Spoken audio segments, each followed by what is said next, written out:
नमस्कार, closing call में आपका स्वागत है। आपके साथ मैं हूं मानसी दवे और मेरे साथ मेरी दोनों सहयोगी तृप्ति और सृष्टि मौजूद है। और यहां से आने वाले 1.5 घंटे के लिए भारतीय बाजार जो कि दिन की शुरुआत से ही कमजोरी महसूस कर रहे हैं, लास्ट 1.5 आवर ऑफ ट्रेड कैसा नजर आएगा, कहां पर होना चाहिए आपका फोकस, वहीं स्ट्रैटेजी आप क्या बनाएंगे, सब कुछ विस्तार से आपको बताएंगे। इस वक्त बाजार की चाल जो है बिल्कुल धीमी पड़ती हुई, बिकवाली लगातार हावी होता हुआ, और एक ही चीज है जहां पर हरे निशान के साथ कामकाज है, वो है फेयर इंडिकेटर इंडिया विक्स। जी हाँ, वॉलेटिलिटी इंडेक्स है और इंडिया विक्स में स्पाइक एक कंसर्न का काम। और आज के सत्र में अगर आप देखेंगे 20% से भी ऊपर के स्पाइक्स वहां पर देखे जा रहे हैं। 24,440 के स्तर, करीब 400 अंकों की गिरावट एज वी स्पीक निफ्टी में। लेकिन निफ्टी के मुकाबले सेंसेक्स और बैंक निफ्टी में सबसे ज्यादा बिकवाली इस वक्त हावी होती हुई नजर आ रही है। सेक्टर स्पेसिफिक जहां भी नजर दौड़ाएंगे लाल निशान ही पाएंगे। ऐसे में आपके लिए यहां से आने वाले 1.5 घंटे में क्या कुछ है खास, क्लोजिंग कॉल सारे एलिमेंट्स आपके स्क्रीन पर रख देते हैं, उसके बाद बाजार की बड़ी बातें आपकी स्क्रीन पर लेकर आते हैं। यहां से थोड़ी देर में मार्केट स्ट्रैटेजी आपके सामने हम रखेंगे। आखिरकार इन स्तरों पर बाजार में क्या कुछ हो रहा है, क्या वजह है जिसके चलते बाजार इतनी कमजोरी महसूस कर रहा है, ये बताएंगे आपको मार्केट आउटलुक में। वहीं हमारे साथ जब मार्केट के एक्सपर्ट्स जुड़ेंगे, उनसे हम समझेंगे कि आज के सत्र में इंडेक्स वाइज उनकी स्ट्रैटेजी क्या है और साथ ही closing trades, stock specific focus radar पर क्या कुछ है। 2:40 पर ऑप्शन का एक ट्रेड आपके लिए लेकर आएंगे हमारे खास सेगमेंट ऑप्शन के चैंपियन में। वहीं 3 बजे मार्केट एट 3। दिन भर एक्सचेंजेस पर ढेर सारी खबरें आती हैं, उनमें से important set of news flows आपके सामने रखने होते हैं, वो मार्केट एट 3 सेगमेंट में रखेंगे। 3:20 पर BTST STBT ट्रेड्स भी लेने की कोशिश होगी और उसी के साथ साथ आपको बताएंगे नेक्स्ट सेशन के लिए events, triggers, economic indicative actions, क्या कुछ है खास आने वाले सेशन के लिए, events to watch out for. ये सब कुछ है यहां से 3:30 बजे तक आपके लिए खास। लेकिन अब बाजार की बड़ी बातें आपके स्क्रीन पर। US ईरान युद्ध से बाजार में बड़ी गिरावट है। ट्रंकेटेड वीक, कल एक दिन की छुट्टी के बाद आज बाजार खुले, लेकिन माहौल जस का तस। आज भी हम देख रहे हैं बिकवाली 24,450 के पास निफ्टी, बैंक निफ्टी में 1200 अंकों की बिकवाली और सेक्टर स्पेसिफिक भी बाजार की चाल जो है थकान भरी ही इस वक्त नजर आ रही है। इसके अलावा अगर आप देखेंगे रुपए में भी हम देख रहे हैं डॉलर की मजबूती से रुपए पर लगातार दबाव है।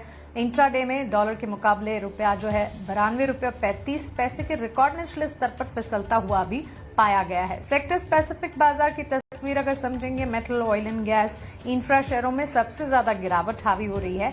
ये सबसे ज्यादा बिकवाली वाले सेक्टर्स हैं। इसके अलावा भी हर सेक्टर में हम देख रहे हैं गिरावट का रुझान बिल्कुल नजर आ रहा है। 3 दिनों में करीब 5% तक रिलायंस का स्टॉक जो है वो टूटा है और आज करीब 1% गिरकर 1350 के आसपास कामकाज करता हुआ दिख रहा है। तो बिग बॉय रिलायंस, बड़ी दिग्गज कंपनियां जो है वहां से भी हम देख रहे हैं डाउन ट्रेंड्स। सरकारी बैंक का खेमा भी टूटता और इसी के चलते बाजार की दिशा जो है बिल्कुल कमजोरी की तरफ बढ़ती हुई।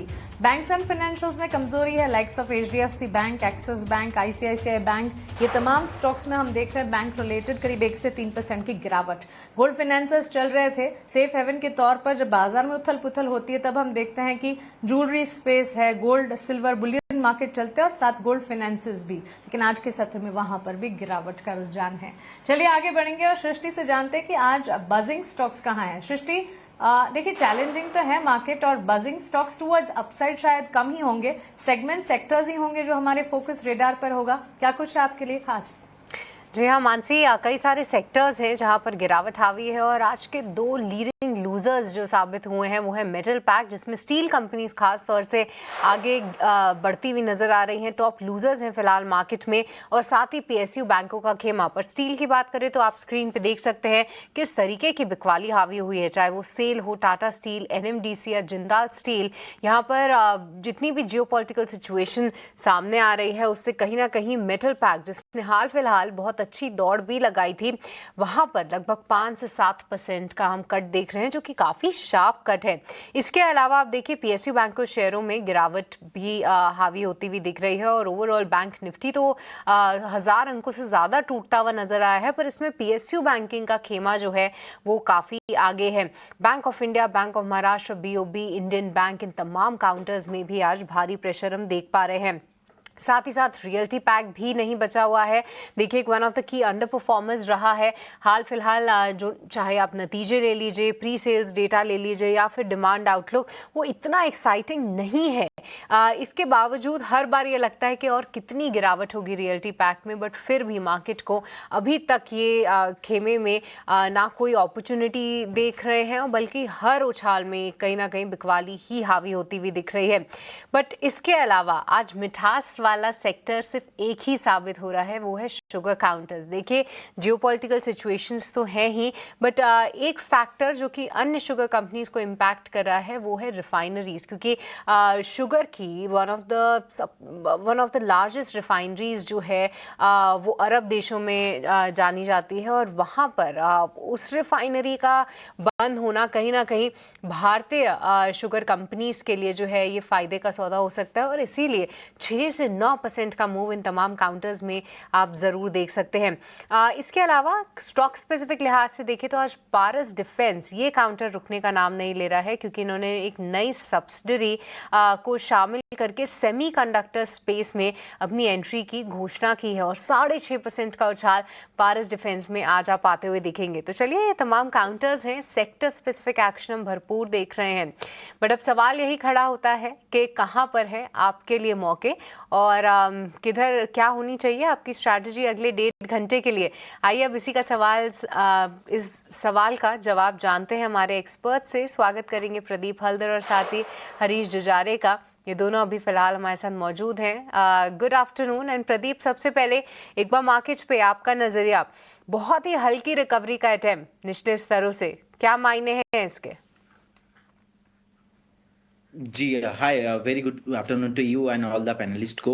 एक स्टैंडर्ड डिस्क्लेमर रहेगा, जितने भी स्टॉक्स को लेके मैं बात करने वाला हूँ, कोई भी स्टॉक्स या इंडेक्स हमारे पोर्टफोलियो में नहीं रहता है। नो कॉन्फ्लिक्ट ऑफ इंटरेस्ट, ऐसा ही कुछ राय हम क्लाइंटों को भी देते हो सकते, कुछ कॉल उनके पास हो, हमारे पास नहीं है।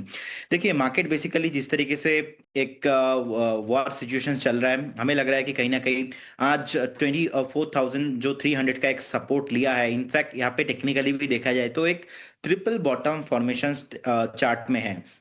अगर जब तक 24,600 इसके ऊपर सस्टेन नहीं करता है तो कुछ भी रैली आप साइड में मुझे लगता नहीं कि इमीडिएटली पॉसिबल होगा।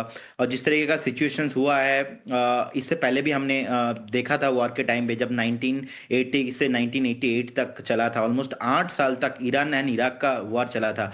अब ये तो बस स्टार्ट ही हुआ है 2-4-5 दिन। सो आई डोंट थिंक कि इमीडिएटली सॉल्व कुछ भी होने वाला है। अगर हम बैंक निफ्टी का भी लेवल देखेंगे, कहीं ना कहीं बैंक निफ्टी भी मुझे लगता है कि नीचे से थोड़ा बहुत बाउंस बैक आया है, लेकिन एक बार शॉर्ट कवरिंग मूव आ सकता है, लेकिन इसको हम आप ट्रेंड नहीं बोलेंगे। जितने भी प्राइवेट एंड पीएसयू बैंक है, मैक्सिमम आप देखेंगे Canara bank, PNB bank, federal bank जैसे बैंक में कहीं ना कहीं प्रेशर है। सो मुझे लगता है कि निफ्टी, बैंक निफ्टी में प्रेशर कंटिन्यू रहेगा। 58,700 के आसपास का भी बैंक निफ्टी का प्राइस चल रहा है। लग रहा है कि एक बार 58,250, 58,100 के आसपास का एक सपोर्ट है।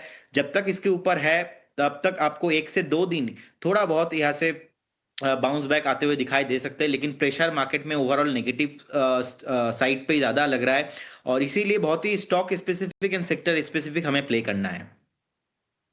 ठीक है, ये तो सलाह प्रदीप की हो गई है इंडेक्स को लेकर, लेकिन चलिए अब वक्त हो गया है क्लोजिंग ट्रेड्स जानने का।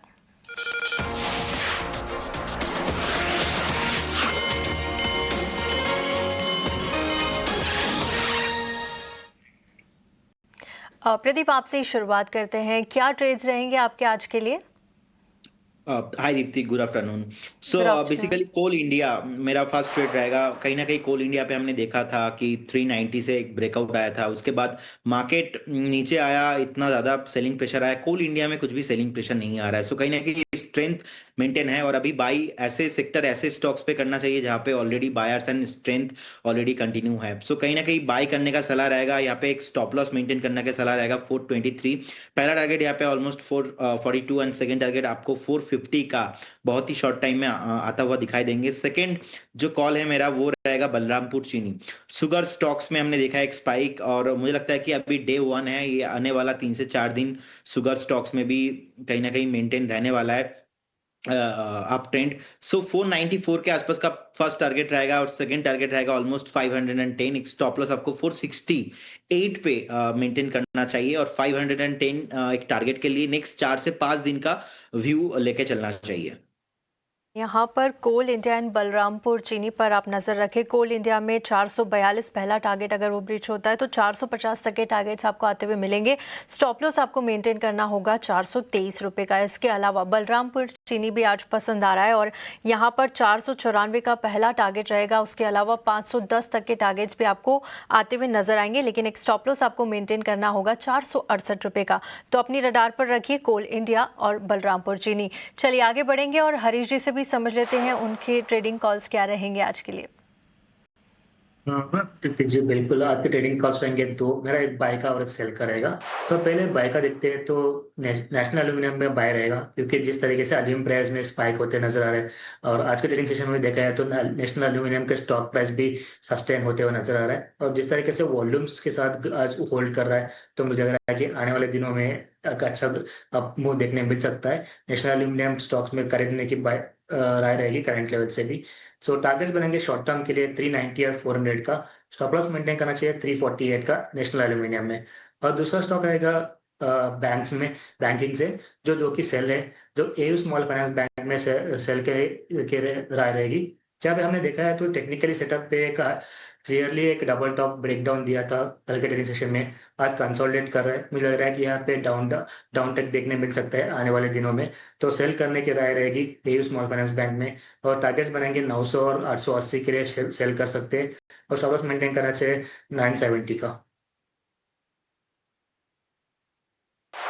चलिए, तो बिल्कुल दो कॉल्स इस वक्त नैवको AU small finance bank focus radar पर हरीश जो जारी के हमारे दोनों ही एक्सपर्ट्स की तरफ से उनके ट्रेडिंग आइडियाज इस वक्त आप अपने स्क्रीन पर टारगेट स्टॉप लॉसेस के साथ एज स्ट्रैटेजी देख रहे हैं।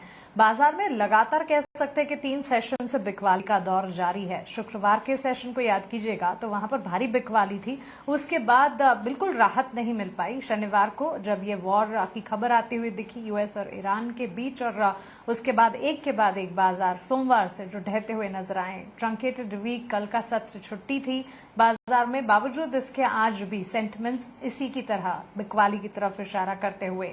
निफ्टी में इस वक्त हम देख रहे हैं बिकवाली है। Sector wise metal, real estate, सरकारी बैंक, ऑटो सबसे ज्यादा टूट रहे हैं। डॉलर में मजबूती की वजह से रुपए पर दबाव है। इंट्राडे में पहली दफा हम देख रहे हैं 92 रुपये 35 पैसे के रिकॉर्ड निचले स्तर पर फिसलता हुआ रुपया डॉलर के मुकाबले। यूएस ईरान वॉर के चलते फ्यूचर्स में इस वक्त यानी कि यूएस फ्यूचर्स की अगर बात करें गिरावट के साथ कामकाज, हालांकि यूरोपीय बाजार जो हैं ये मजबूती के साथ खुलते हुए दिखे हैं। कुछ और स्टॉक्स जहां पर चुनिंदा प्लेयर्स जो कि बाजार में थोड़ा बहुत मोमेंटम दिखा रहे हैं, उस लिस्ट में हरीश गुड आफ्टरनून भारती एयरटेल का स्टॉक है। पिछले दिनों हमने देखा था भारती एयरटेल सोमवार के ही सेशन में इनकी इन्वेस्टर कॉल हुई थी और तब सुनील भारती मित्तल ने इन्वेस्टर कॉल में काफी सारे टेकअवेज दिए थे बिजनेस को लेकर, एक्सपेंशन को लेकर, आने वाले समय में क्या कुछ करना चाहते हैं। कंपनी का फोकस मोबिलिटी, ब्रॉडबैंड और एंटरप्राइज बिजनेस पर रहने वाला है। डेटा सेंटर पर बड़े प्लान्स कंपनी बनाकर चल रही हैं और साथ साथ फाइनेंशियल सर्विसेज में भी 20,000 करोड़ निवेश से स्केल को और बड़ा मजबूत करने का लक्ष्य है। इसके अलावा उनका ये कहना था कि आरपूज जो है नियर टर्म में 300 तक रहेंगे और आगे चलकर 350 रुपए का नया टारगेट भी इन्होंने बताया है। इंडस्ट्री को लेकर भी काफी सारी बातचीत कही और शुक्रवार से ही हम देख रहे हैं बिकवाली जहां पर है उस बिकवाली भरे बाजार में भी भारती एयरटेल का स्टॉक परफॉर्म कर जा रहा है। हरीश, इस वक्त भी एज वी स्पीक दिन के उच्चतम स्तर के करीब भारती एयरटेल। अच्छा जी बिल्कुल, अगर देखा है तो पिछले हफ्ते न्यूज के बाद हमने एक शार्प सेलिंग देखने मिल रहा था भारतीय एयरटेल में। आज के ट्रेडिंग सेशन में देखा है तो बिल्कुल जिस तरीके से हमने सेलिंग प्रेशर देखने मिल रहा था, उसके बाद मॉर्निंग के टाइम पे वहाँ पे एक गैप डाउन ओपनिंग तो देखने मिला, लेकिन शार्प रिकवरी भी देखने मिल रहा है उसके बाद। तो जिस तरीके से टेक्निकली अगर देखा है तो बिल्कुल स्टॉक ओवरसोल्ड था। उसके बाद वहां से जिस तरीके से वॉल्यूम के साथ गेन्स देखने मिल रहा है, मुझे लग रहा है कि जिस ओवरसोल्ड से सिनेरियो से और आगे आने वाले समय में और थोड़ा ऊपर के और लेवल्स देखने मिल सकते हैं, जहाँ पे ऊपर के और रेजिस्टेंस देखने मिल रहे हैं 1950 से लेके 1970 के आसपास है, जो कि 200 और 50 डे मूविंग एवरेज देखने मिल रहे हैं। तो हो सकता है कि लेवल्स यहाँ तक हम लोग उछाल देखने मिल सकते हैं। मुझे लग रहा है कि सेटअप अभी भी पॉजिटिव है और इंट्राडे और मुझे लग रहा है कि 1-2 दिन के लिए यहाँ पे बाइंग के लिए भी किया जा सकता है करंट लेवल से। और ऊपर की ओर शॉर्ट टर्म के लिए टारगेट्स 1960 और 1970 के टारगेट्स लेके चल सकते हैं ऊपर की ओर। और स्टॉक अभी देखा है तो स्टॉक में स्ट्रॉन्ग सपोर्ट जोन बनाया हुआ है 1840 1850 के आसपास। मुझे लग रहा है कि 1850 के ऊपर जब तक होल्ड किया हुआ है स्टॉक में तेजी बरकरार रह सकता है, तो 1850 का स्टॉप मेंटेन करना चाहिए। भारतीय एयरटेल में करंट लेवल्स भी बाइंग करने की राय रहेगी। मुझे लग रहा है कि थोड़ा डिप भी मिलता है तो बिल्कुल वहाँ पे मौका बन सकता है भारतीय एयरटेल में। तो मौके बन सकते हैं, भारतीय एयरटेल में अपसाइड है और ये अपसाइड विजिबल है, आगे भी कन्विक्शन जारी रहेगा। एक और स्टॉक है ग्रो। इस पर प्रदीप, गुड आफ्टरनून, आपसे एक टेक जानना चाहेंगे। पिछले दिनों ही कंपनी ने ग्रो नेक्स्ट के नाम से अपने नए प्रोडक्ट्स और इनोवेशन लॉन्च किए, टेक्नोलॉजी लॉन्च की। खासतौर से मैनेजमेंट का ये कहना था कि एआई आधारित निवेश प्लेटफॉर्म को बनाया जा रहा है और ग्रो प्राइम जो नया इनोवेशन है इसका विस्तार भी किया कंपनी ने। Advance portfolio health check, SIP monitoring और स्मार्ट अलर्ट, साथ ही म्यूचुअल फंड निवेशकों के लिए एक पर्सनल सपोर्ट सिस्टम के तहत कई सारे इनोवेशंस टेक्नोलॉजी बैक्ड किए गए।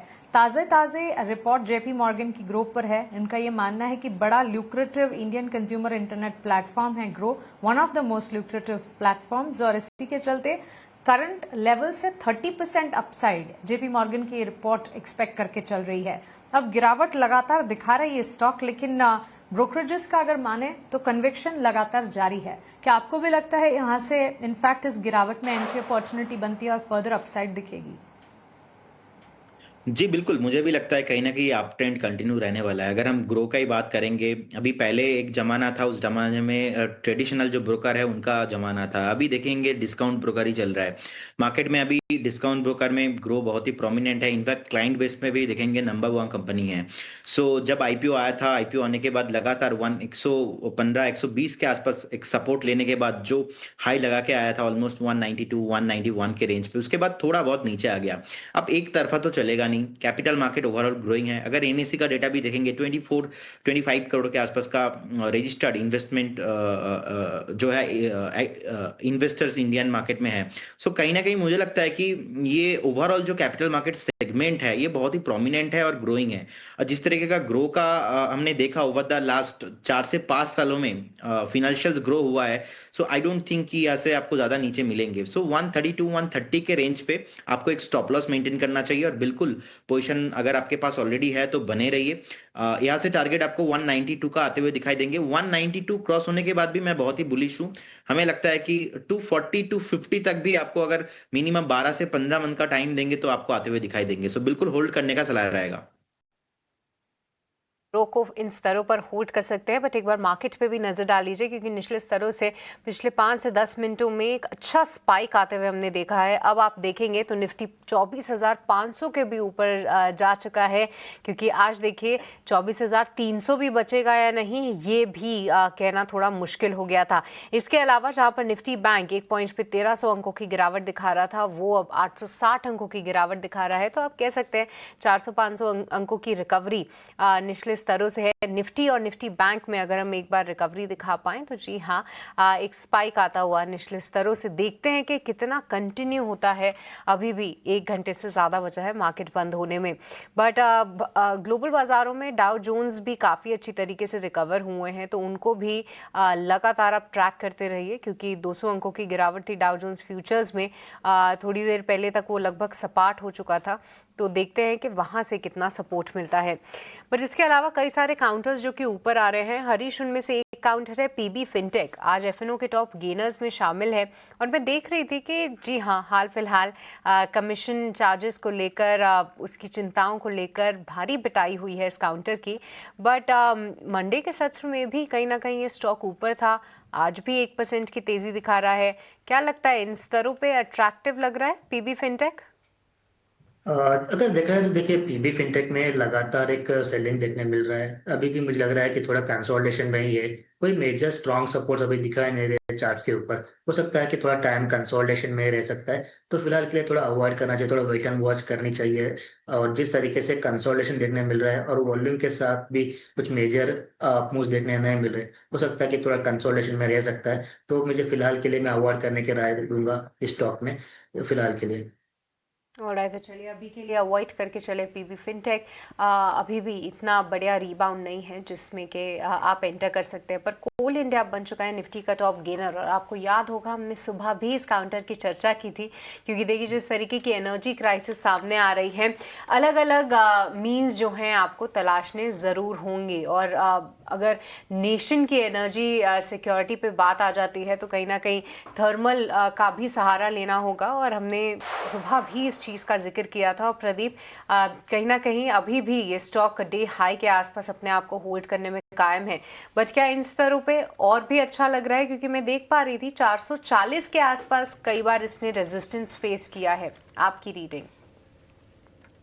अभी तो मैंने आके इसीलिए कॉल भी दिया है, बहुत ही बढ़िया लग रहा है। एंड कहीं ना कहीं मुझे लगता है कि 450 आपको 2 से 1 दिन में ही आते हुए दिखाई देंगे, और 450 भी अगर होल्ड करता है इस बार आपको 480 तक भी आते हुए दिखाई देंगे। एंड 12 दिसंबर को प्रधानमंत्री ने एक ट्वीट किया था कोल सेतु पॉलिसी को लेके। इंडिया के जिस तरीके से कारोबार अभी हो रहा है उसमें कोल इंडिया को बेनिफिट बहुत मिलेगा। सो नेक्स्ट अपकमिंग जो 2 से 3 क्वार्टर रहेगा बहुत ही इंटरेस्टिंग होने वाला है। मैं समझ रहा हूँ कि आपको कोल इंडिया अभी भी उतना ऊपर नहीं आया है, अभी भी फेयर वैल्यूएशंस पे है। शॉर्ट टाइम में अगर किसी का व्यू 1 से 1.5 महीना भी है, मैं समझता हूँ कि 480 का टारगेट आना चाहिए। सो बिल्कुल होल्ड कीजिए, फ्रेश बाई भी करके जाइए। कर सकते हैं। और माफ़ कीजिएगा, आपकी कॉल शायद मिस हो गई मुझसे। जी हाँ, प्रदीप की यहाँ पर कॉल थी। कोल इंडिया पे वो बुलिश थे और 480 के टारगेट्स भी आ सकते हैं, ऐसा मानना है।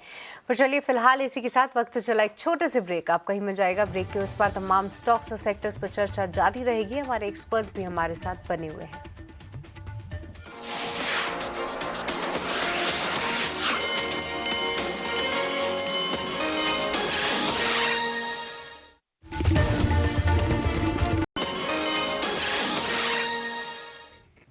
Welcome back. क्लोजिंग कॉल्स देख रहे हैं आप, और चलिए अब एक सेक्टर की बात कर लेते हैं। यहाँ पर जो आज का बजिंग सेक्टर है वो है शुगर सेक्टर। शानदार तेज़ी आज हम देख पा रहे हैं। यहाँ पर देखिए बजाज हिंदुस्तान करीब 9 से 10% की तेज़ी है। राजश्री शुगर्स, द्वारिकेश, श्री रेणुका, बलरामपुर चीनी, कोठारी, यहाँ पर आप देख सकते हैं 6 से 8% की शानदार तेज़ी आज शुगर स्टॉक्स में नज़र आ रही है। और देखिए कच्चे तेल की कीमतों में उछाल है, उसका कहीं ना कहीं सपोर्ट भी मिल रहा है, क्योंकि गल्फ़ कंट्रीज़ में काफ़ी सारी रिफाइनरीज है। इसके अलावा यहाँ पर गवर्नमेंट ने भी एक मैंडेट जारी किया है कि अब 1 अप्रैल से 20% एथेनॉल ब्लेंडिंग शुरू हो जाएगी। तो काफ़ी सारी खबरें हैं यहाँ पर शुगर सेक्टर को लेकर। हरीश जी, इन लेवल्स पर क्या सलाह होगी और कितनी कन्विंसिंग ये रिकवरी आपको नजर आ रही है शुगर शेयरों में? शुगर शेयरों में आज बिल्कुल आज अच्छे अच्छे स्टॉक्स में देखा है तो एक शानदार रिकवरी देखने मिल रही है। जिस तरीके से माहौल है मार्केट्स में, उस बावजूद हमने अच्छे स्पाइक्स देखने मिल रहे हैं। लेकिन मुझे लग रहा है कि इन स्टॉक्स में थोड़ा मुझे लग रहा है कि कॉशियस रहना जरूरी है। हमने देखा है कि पहले भी बहुत सारे स्टॉक्स में फिजिल आउट जो राइज देखने मिलता है, लेकिन होल्ड करते हुए नजर नहीं आते थे और जल्दी फिजिल आउट हो जाते हैं। तो उसके चलते मुझे लग रहा है कि थोड़ा कॉशियस अप्रोच के साथ ट्रेड करना जरूरी है इन स्टॉक्स में। अगर स्पेशली अगर देखा है तो मुझे लग रहा है कि त्रिवेणी इंजीनियरिंग जो स्टॉक है जहाँ पे अच्छे सेटअप दिखाई दे रहा है, जिस तरीके से चार्ट सेटअप में देखा जाए तो मुझे लग रहा है कि जो मेजर मूविंग एवरेज है 250 के क्रॉसओवर दे चुका है और ट्रेंड लाइन का भी ब्रेकआउट दे चुका है स्टॉक प्राइस। हमने मॉर्निंग में भी ये स्टॉक रिकमेंड कर रहे थे, तो मुझे लग रहा है कि स्टॉक में अच्छा सेटअप बन रहा है। और त्रिवेणी इंजीनियरिंग यहाँ पे करंट लेवल्स पे और थोड़ा डिप्स में बाय करने की राय रहेगी, जहाँ पे मुझे लग रहा है कि 425 से 440 के लेवल्स भी देखने मिल सकते हैं आने वाले दिनों में। तो मुझे लग रहा है कि यहाँ पे रिस्क बहुत फेवरेबल है त्रिवेणी इंजीनियरिंग के लिए। 390 के स्टॉक के साथ खरीदने का मौका बन सकता है यहाँ पे खरीदने के, और 390 का स्टॉक मेंटेन करना चाहिए त्रिवेणी इंजीनियरिंग में। ये सलाह शुगर शेयरों पर। यहाँ पर लेवल्स भी आपको बताए हैं, लेवल्स का ध्यान जरूर से रखिएगा। आगे बढ़ेंगे और एक फार्मा सेक्टर से एक स्टॉक की बात कर गए, ऑरबिंदो फार्मा। यहाँ पर देखिए यूएस में इन्हें कैंसर के इलाज की एक दवा के लिए मंजूरी मिल गई है, और जिसकी वजह से आप देख सकते हैं निचले स्तरों से रिकवरी की कोशिश ऑरबिंदो फार्मा में फिलहाल लाल निशान में ही कारोबार करता हुआ। यहाँ पर प्रदीप कोई सलाह बनेगी इन लेवल्स पे, और आगे के चार्ट्स किस तरह के नज़र आ रहे हैं? क्योंकि पिछले 6 महीने में देखें तो 15% से ज़्यादा के रिटर्न यहाँ पर ऑरबिंदो फार्मा ने दिए हैं। जी, अब देखिए अगर हम ऑरो फार्मा देखेंगे तो कहीं ना कहीं एक रेंज के अंदर फंसा हुआ है, बहुत टाइम से कंसोलिडेशन रेंज के अंदर चल रहा है। रिसेंटली डबल टॉप फॉर्मेशन हुआ था ऑलमोस्ट 1248 1250 1250 के जोन के आसपास, एंड वहाँ से कहीं ना कहीं एक सेलिंग प्रेशर देखने को मिला है। सो अभी भी मैं समझ रहा हूँ कि जिनके पास शॉर्ट टर्म का व्यू है आप बने रहिए, लेकिन अभी भी कुछ भी यहाँ पे बाउंस नहीं देखने को मिल रहा है। सो एक बार अगर 1250 का जोन है इसके ऊपर एक बार क्लोजिंग मिलता है डेली कैंडल, सो मुझे लगता है कि उस केस में एक बार 1350 1500 तक भी आपको आते हुए दिखाई देंगे, लेकिन बिफोर दैट एक बार मैं वेट करना पसंद करूंगा। ठीक है, थोड़ा सा इंतजार करें और लेवल बेस्ड कामकाज यहाँ पर जो प्रदीप हमें समझा रहे हैं। इस बीच एलएनटी के स्टॉक को एक बार पुल अप करना चाहिए। हरीश जी, एक टेक आपसे जानना चाहेंगे। एक तो कंपनी के स्टॉक प्राइस में करीब 7% की गिरावट आज दिख चुकी थी। इस वक्त भी अगर आप देखेंगे ऑलमोस्ट 5% के डाउन ट्रेंड्स यहाँ पर है। अब कंपनी के रेवेन्यू कंट्रीब्यूशन की अगर बात करें, 40% कंपनी का रेवेन्यू कंट्रीब्यूशन जो है वो मिडिल ईस्ट से आता है, और with in middle east company ने लार्ज ऑर्डर्स केएसए और कतर से हासिल किए हैं। आगे डिसरप्शन एक्सपेक्टेड है in the movement because of the scenarios जो पैन आउट हो रहे हैं, लेकिन लॉन्ग टर्म स्टैंड पॉइंट से अपॉर्चुनिटी जो है वो बेहतर नजर आ रही है, और नियर टर्म हेडविंड्स रहेंगे लेकिन उसके बाद स्थिति बेहतर होगी। ज्यादातर एनालिस्ट इस पर आउट परफॉर्म की रेटिंग बता रहे हैं। क्या गिरावट में इसमें कोई एंट्री अपॉर्चुनिटी ढूंढनी चाहिए? मन से देखा जाए तो देखिए एलएनटी में एक अच्छा रैली देखने मिल रहा था, लेकिन जिस तरीके से हमने एक यूएस ईरान का जो डिस्ट्रप्शन आते हुए नजर आया, उसके बाद स्टॉक में शार्प सेल ऑफ देखने मिल रहा था लास्ट 2-3 दिनों से। तो उसके बाद जिस तरीके से फॉल देखने मिल रहा है, जो रिसेंटली जो डिप्स थे उसके आसपास आके थोड़ा बहुत स्टेबलाइज होने के लिए कोशिश कर रहा है। आज के ट्रेडिंग के सेशन में भी देखा है तो थोड़ा बहुत ऑलमोस्ट नीचे लेवल से रिकवरी तो देखने मिल रहा है। अगर टेक्निकली देखते हैं तो stock price almost 200 day moving average के आसपास सपोर्ट्स लेके रिकवरी होते हुए नजर आ रहा है। तो हो सकता है कि इस चार्ट के आसपास हिसाब से सपोर्ट्स जो है 3800 के आसपास है। जब तक मुझे लग रहा है कि ये लेवल्स अहम रहेंगे, और मुझे लग रहा है कि चार्ट स्ट्रक्चर से लॉन्ग टर्म चार्ट स्ट्रक्चर के हिसाब से भी कोई मेजर वीकनेस अभी तक नजर नहीं आ रहा है। जो भी है मुझे लग रहा है कि जो न्यूज के चलते थोड़ा बहुत करेक्शन से मेजर रिएक्शन बिल्कुल है, लेकिन मुझे लग रहा है कि ये जो डिप्स है बाइंग का मौका बिल्कुल बन सकते हैं। किसी के पास लॉन्ग टर्म के लिए खरीदा हुआ है तो बिल्कुल बने रहना चाहिए। अगर एवरेजिंग भी किया सकता है इन लेवल्स पे, और फ्रेश बाइंग के लिए भी ये मौका बन सकता है, क्योंकि ऑलरेडी स्टॉक ऊपर लेवल से 6 to 10% के नीचे आ चुका है। तो मुझे लग रहा है कि यहाँ पर रिस्क भी बहुत फेवरेबल है। ओवरऑल मुझे लग रहा है कि कैपिटल गुड्स सेगमेंट एक अच्छा परफॉर्मेंस देखने मिल सकता है आने वाले दिनों में। तो मुझे ओवरऑल मुझे लग रहा है कि यहाँ पे बाइंग का मौका बन सकता है एलएनटी में भी। ओके, बाइंग के मौके बन सकते हैं। बाजार में इस वक्त कमजोरी है जरूर, लेकिन टू सून टू मॉडिफाई या रिड्यूस एस्टिमेट्स एलएनटी में, और यहां से एस्टिमेट्स कट करने के कोई रीजंस नहीं नजर आ रहे हैं तमाम ब्रोकरेजेस को। Positive in fact capital goods space में अगर आप देखेंगे 5% की गिरावट है। इस गिरावट में एंट्री अपॉर्चुनिटी भी खोजी जा सकती है। हमारी पैनल पर 2 और एक्सपर्ट जुड़ गए हैं, आइए उनका स्वागत करते हैं, उनसे उनकी क्लोजिंग ट्रेड समझते हैं। कोटक सिक्योरिटीज से अमोल आठवले हमारे साथ, और मिरा एसेट शेर खान से सौमिल मेहता हमारे साथ जुड़ गए हैं। जेंटलमैन, स्वागत है आपका 18 आवर स्वदेश पर। अपना समय हमें देने के लिए आपका शुक्रिया। अमोल, शुरुआत आपसे करना चाहूंगी। स्टॉक वाइज इस वक्त आपके फोकस रेडार पर, हाँ, काफी कमजोरी है बाजार में, लेकिन कैसे सेंस कर रहे हैं मार्केट को और कहां पर फोकस है इस वक्त आपका? जी नमस्ते एंड गुड आफ्टरनून। मार्केट में नो डाउट कि वन साइड करेक्शन है, but at the same time index को अगर हम देखते हैं तो ओवरसोल्ड भी है, तो एक टेक्निकल बाउंस बैक पॉसिबल है। हालांकि लार्जर सेटअप मार्केट का अभी भी नेगेटिव साइड पे है, तो ऐसे स्टॉक्स के ऊपर फोकस रहेगा। ये तो एक अच्छे लेवल पे है, या जिन्होंने ये करेक्शन में कोई फॉर्मेशन बड़ा ब्रेक नहीं किया है, तो उसमें से पहला एक एक्सिस बैंक की तरफ ध्यान जा रहा है। 1350 के आसपास चल रहा है। पोजिशनली टारगेट निकल के आ रहा है 1400 और 1425 के, और स्टॉप लॉस रहेगा उसका 1325 का। और दूसरा पीएल, ये स्टॉक करेक्शन में कंट्रीब्यूट हुआ नहीं है, इनफैक्ट और स्ट्रांग होता हुआ देखने को मिला है 1-2 दिन में। 449 के आसपास है। 470 एक पोजिशनल टारगेट निकल के आ रहा है। स्टॉप लॉस रहेगा उसका 440, बट हालांकि ओवरऑल मार्केट में काफी वोलेटाइल ज्यादा है, तो दोनों ही स्टॉक में stop loss level strictly follow करें। एब्सोल्युटली स्ट्रिक्ट स्टॉप लॉसेस के साथ एक्सिस बैंक और बीईएल पर इस वक्त स्ट्रैटेजी जी अमोल आठवले की तरफ से आपके स्क्रीन पर टारगेट स्टॉप लॉसेस के साथ पूरी स्ट्रैटेजी आपके स्क्रीन पर हम फ्लैश कर रहे हैं। 470 के टारगेट्स, बीएल में 1.5 से 2% की गिरावट है, 440 का स्टॉप लॉस मेंटेन कीजिएगा। और इसी के साथ बीईएल, इसी के साथ हमारे साथ सौमिल मेहता भी जुड़ गए हैं। Saumil, good afternoon to you as well. बताएं आपके फोकस रेडार पर कौन से स्टॉक्स हैं इस वक्त? The view definitely remains negative और मुझे यहाँ से लगता है कि और भी गिरावट आ सकती है। छोटा मोटा बाउंस डेफिनेटली मैं एक्सपेक्ट कर रहा हूँ कि यहाँ से 24,600 24,700 तक मार्केट थोड़ा सा साइडवेज करेक्ट हो सकता है, लेकिन फिर ओवरऑल जो ट्रेंड है वो नेगेटिव है। तो मेरा पहला स्टॉक जो मैं दे रहा हूँ that is JSW energy on the short side. यहाँ पर एक अपवर्ड स्लोपिंग ट्रेंड लाइन नीचे टूटी है और मुझे लगता है कि ये डाउनवर्ड ट्रेंड कंटिन्यू रहेगा। स्टॉप लॉस रखेंगे अराउंड 483 पर और नीचे में जो टारगेट होंगे वो अराउंड 435 के आसपास के टारगेट होंगे। ये शॉर्ट टू मीडियम टर्म के टारगेट्स हैं। दूसरा कॉल होगा IEX पर। IEX में भी वेरी सिमिलर एक फ्लैग पैटर्न नीचे की तरफ टूटा है। 20-40 आवरली डेली मूविंग एवरेज पे रेजिस्टेंस लेके फिर से एक डाउनवर्ड मूवमेंट चालू हुई है।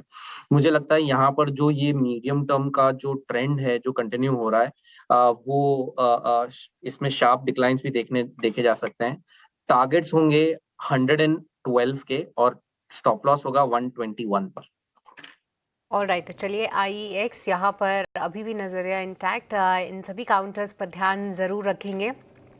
बताइए, एक और काउंटर की चर्चा करते हैं और वो है ग्रासिम, क्योंकि आज के सत्र में फिर से हम देख सकते हैं कि ग्रासिम के शेयर में बिकवाली तो है ही, बट कहीं ना कहीं 26,090 के अपने अहम सपोर्ट लेवल को, यानी 26,090 या 2700 मान लीजिए, उसके नीचे एक बार फिर से इसने डिप लगाई थी। और अमोल, आपसे एक बार समझना चाहूँगी, क्योंकि मैं देख पा रही थी पिछले 7 से 8 महीनों में इसने मल्टीपल टाइम्स इस लेवल को रीटेस्ट किया है, हमेशा इसको रिस्पेक्ट करता हुआ नजर आया है। क्या लगता है इस बार इतनी बार जो सपोर्ट लेवल को इसने टेस्ट किया है, क्या वो कमजोर पड़ सकता है? जी बिल्कुल, एक पुल बैक का पॉसिबिलिटी यहाँ पे काफी प्रॉमिसिंग लग रहा है। आपने बिल्कुल सही कहा कि मल्टीपल टाइम्स ये लेवल ऐसा रहा है कि जो टेस्ट हुआ है वो, और वहां से जब रिवर्सल हुआ है स्टॉक, तो अच्छा खासा टेक्निकल बाउंस बैक देखने को मिला है। फिलहाल मार्केट का ओवरऑल सेटअप काफी वीक है, इसके कारण थोड़ा सा टाइम ले सकता है, बट लेवल्स के ऊपर जरूर ध्यान रहेगा। यहाँ पे अगर रिवर्सल फॉर्मेशन आता है ग्रासिम में, तो मुझे लगता है अगर मैं मिनिमम टेक्निकल बाउंस बैक भी पकड़ के चलूं तो 2750 और 2780 के लेवल रिट्रेसमेंट के हिसाब से निकल के आ रहे। हाउएवर 2660 जो आज के डे लो के आसपास है, वो एक प्रॉमिसिंग सपोर्ट माना जाएगा। ये अगर सपोर्ट ब्रेक होता है या इसके नीचे स्टॉक ट्रेड होना चालू हो जाता है, तो शायद वीक सेंटीमेंट और बढ़ने के चांसेस शॉर्ट टर्म में दिख के आ रहे हैं। ऑलराइट, तो चलिए ग्रासिम यहाँ पर रखेंगे नज़र कि बाउंस बैक लेता है ये काउंटर, या फिर आप देख सकते हैं इन स्तरों से और बिकवाली हावी होगी।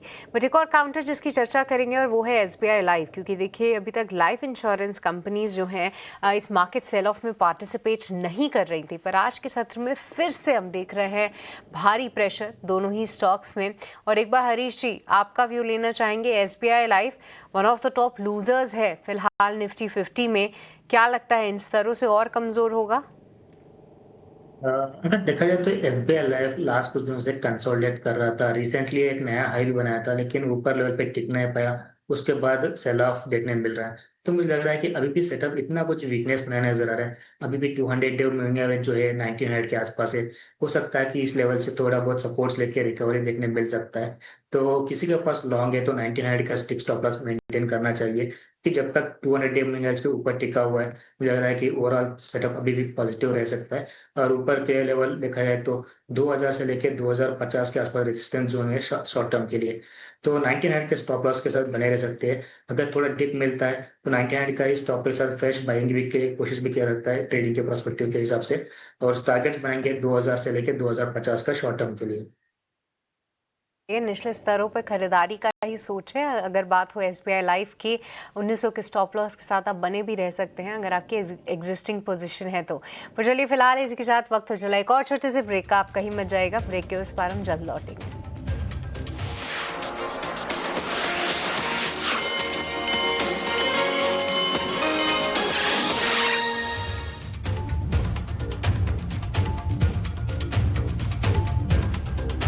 The most prestigious moment for Indore and India, PIMR is now a deemed to be university. In association with SBI, the banker to every Indian truly. पापा इसमें क्या है? इसमें देश है बेटा। कितना बड़ा अपना देश अपनी गोद में लेके जा रही है ये जो अपनी गाड़ी है इस पे भारत आगे बढ़ता है। हम आगे बढ़ेंगे, देश आगे बढ़ेगा। Tata Motors, commercial vehicles, better always. जब घोष बाबू को किस्मत ने जोर से टक्कर मारी, 1,60,000 का बिल आया, पर उनका चेहरा खिलखिलाया। कार इंश्योरेंस लेना महंगा नहीं होता है, नहीं लेना महंगा पड़ सकता है। अच्छा किया इंश्योरेंस लिया। आपके किचन में सब कुछ वाटरप्रूफ प्लाई से बना हुआ है, सो रिलैक्स। ग्रीन प्लाई का ultimate waterproof ply, waterproof interiors का reply. 20 years, one fearless voice, built on trust, defined by truth, brings to you India's most decisive summit for shaping the future. Not just discussion, firm direction. Action begins here. Times Now Summit, coming soon. मेरी राजकुमारी पिछले 4 घंटे से सीख रही है Korean glass skin. इस Korean को crypto जैसा फ्यूचर फेसिंग इन्वेस्टमेंट समझना कॉम्प्लिकेटेड लगता है। यही टाइम तू CoinDCX पे क्रिप्टो समझने में लगा ले तो मेरा चेहरा भी खिल जाएगा। क्रिप्टो नया है और उसमें इन्वेस्ट करने का तरीका पुराना होना चाहिए। तो research, understand and invest on CoinDCX, India का crypto coach. Crypto products and NFTs are unregulated and can be highly risky. There may be no regulatory recourse for any loss from such transactions.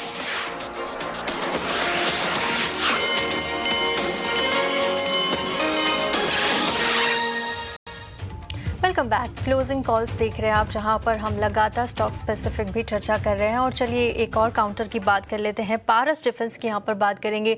पिछले दिनों भी यहाँ पर एक खबर आई थी कि नई सब्सिडरी पारस सेमीकंडक्टर्स के साथ इन्होंने सेमीकंडक्टर स्पेस में एंट्री कर ली है, जहाँ पर 70% की इक्विटी शेयर कंपनी का रहेगा। और देखिए यहाँ पर दक्षिण कोरिया के साथ भी एक अहम डील कंपनी ने की है, जिसके चलते आप देख सकते हैं आज 7% की शानदार तेज़ी के साथ पारस डिफेंस में कारोबार हो रहा है। इस पर और डिटेल्स है, एक बार मानसी के पास चलते हैं। मानसी से समझते हैं कि इस पर क्या खबर है उनके पास। जी बिल्कुल सही कहा आपने। कई सारे न्यूज और डेवलपमेंट्स के चलते पारस डिफेंस का स्टॉक जो है वो फोकस रेडार पर है। आज हमने देखा 12% का उछाल इस स्टॉक ने देखा है ऊपरी स्तरों से। अभी फिलहाल हल्का जरूर हुआ है, लेकिन अभी भी 7% की तेजी पर कायम है। हरे निशान के साथ कमजोर बाजार में भी इस वक्त पारस डिफेंस का स्टॉक कामकाज करता हुआ। साउथ कोरियन कंपनी से डील के बाद इस तरह की तेजी नजर आई है, जो कि ताजा डेवलपमेंट है। भारी वॉल्यूम्स के साथ स्टॉक में मजबूत कारोबार है। और साथ ही आपको बता दें कि नए उच्चतम स्तर पर इनफैक्ट कह सकते हैं कि स्टॉक में एक साल में जो सबसे ज्यादा मजबूत परफॉर्मेंस का ट्रेंड दिखा है वो आज के सत्र में देखने को मिला है। तेजी के पीछे की सबसे बड़ी और अहम वजह दक्षिण कोरिया की ग्रीन ऑप्टिक्स के साथ कंपनी ने एक MOU साइन किया है। MOU के तहत ऑप्टिकल और एडवांस ऑप्टिकल सिस्टम्स का संयुक्त विकास डेवलपमेंट करने की कोशिश होगी। डील अहम क्यों है? 2 से 3 वजह हैं जिसके चलते ये डील काफी इंपॉर्टेंट और पॉजिटिव मानी जा रही है। एक तो स्पेस और डिफेंस सेक्टर में हाई प्रिसिजन ऑप्टिक्स की बढ़ती मांग है, और इस समय ऐसे समय में पारस डिफेंस का ये MOU साइन करना जो है वो अपने आप में पॉजिटिव साबित होगा। टेक्नोलॉजी ट्रांसफर और ग्लोबल एक्सपर्टीज का फायदा भी मिलता हुआ दिखेगा। और मौजूदा सरकार जो कि लगातार स्वदेशीकरण और खास तौर से डिफेंस सेक्टर के इंडिजनाइजेशन पर फोकस कर रही है। Make in India defence system को भी मजबूती इस कदम से मिलती हुई दिखेगी। सो ये वजह है जिसके चलते ये डील काफी अहम साबित हो रही है और पॉजिटिव भी साबित हो रही है। मार्केट के रिएक्शन की अगर बात करें, डील को लेकर निवेशक जो है वो पॉजिटिव हैं, और इसी के चलते हम मजबूती और तेजी का प्रदर्शन स्टॉक में देख रहे हैं। बड़े संकेत हैं क्योंकि डिफेंस सेक्टर में इंटरनेशनल टाइप्स का ट्रेंड है। एक समय था जब हम इंटरनेशनल मार्केट से डिफेंस इक्विपमेंट्स लाते थे, लेकिन अब इंटरनेशनल मार्केट हमारे साथ टाइप्स एंड MOUs कर रहे हैं। हाईटेक डिफेंस कंपनियों पर निवेशकों की नजर है। ये तमाम चीजें और इसी वजह से पारस डिफेंस की स्टॉक प्राइस में आज कमजोर बाजार में भी हम रफ्तार देख रहे हैं। हरीश शेख टेक आपसे जानना चाहेंगे, मजबूती है, ऊपरी स्तरों से थोड़ा हल्का जरूर हुआ है स्टॉक, लेकिन अभी भी 7% की तेजी कायम। पारस डिफेंस पर कोई टेक्निकल नजरिया बनता है?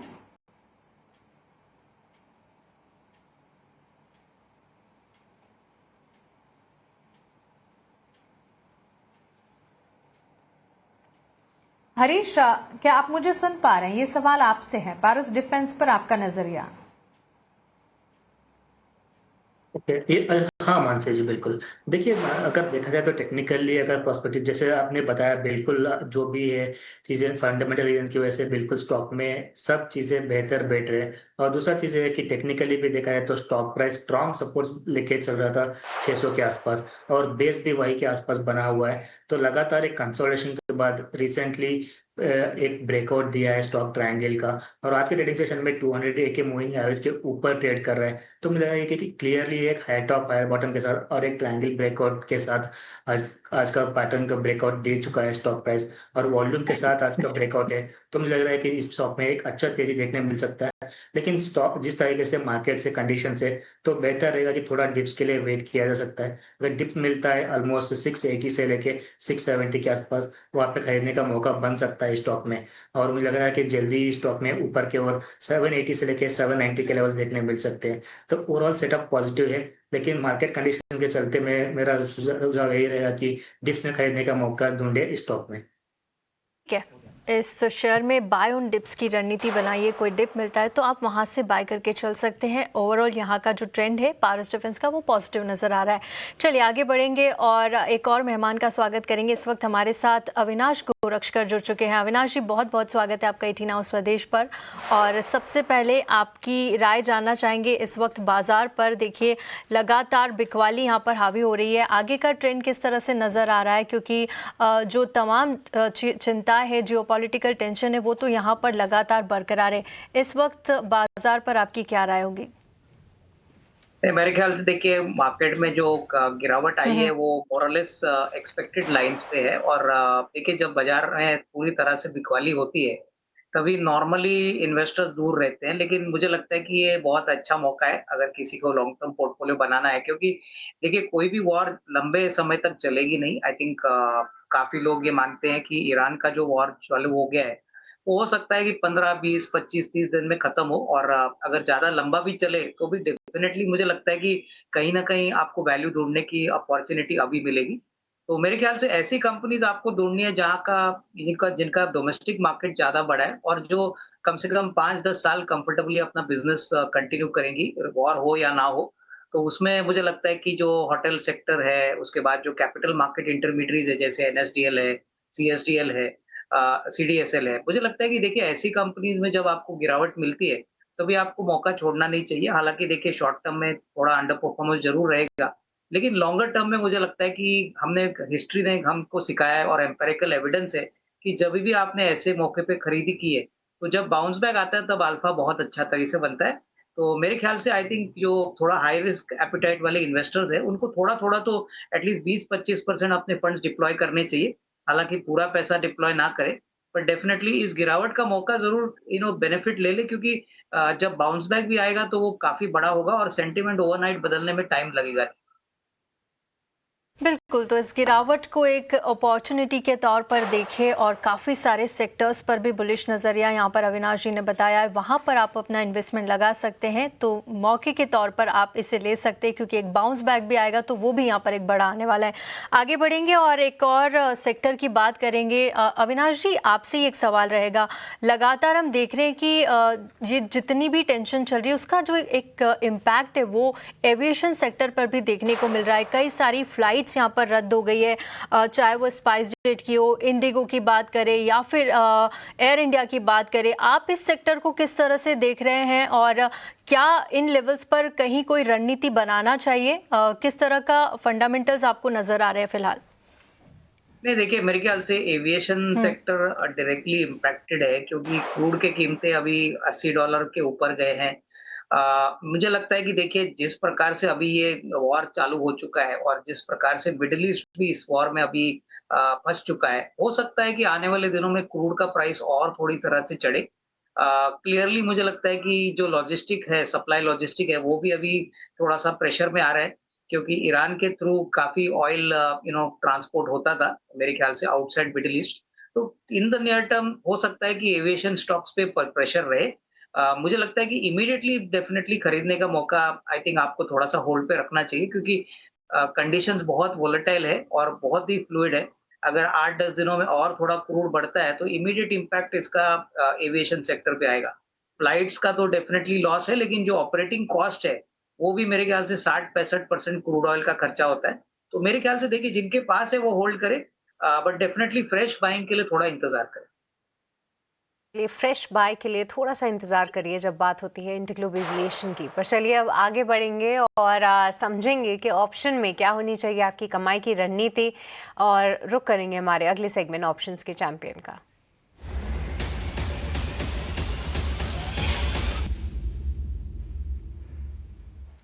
आज के ऑप्शंस के चैंपियन की रणनीति बताने के लिए हमारे साथ अब स्नेहा सेठ जुड़ चुकी हैं। स्नेहा, गुड आफ्टरनून, बताइए क्या होनी चाहिए स्ट्रैटेजी? Very good afternoon. अगर हम ऑप्शंस में देखें, आज ओवरऑल मार्केट में करेक्शन जरूर है, बट कुछ कुछ काउंटर्स जो काफी अच्छे सपोर्ट जोन से रिकवरी दिखा रहे हैं, उसमें से एक काउंटर है भारती एयरटेल। भारती एयरटेल में यहाँ पे मुझे लगता है कि जिस तरह की तेजी आई है लोअर लेवल से एक और वॉल्यूम्स भी डिसेंट रहे हैं, सपोर्ट जोन के आसपास से एक तेजी है, तो यहाँ से थोड़ी सी एक शॉर्ट कवरिंग मूव एक्सपेक्ट कर रहे हैं। तो इसी कारण हम एक सजेस्ट करें कि आप ऑप्शंस के थ्रू जो 1920 के हैं कॉल ऑप्शन है वो से बाय करें।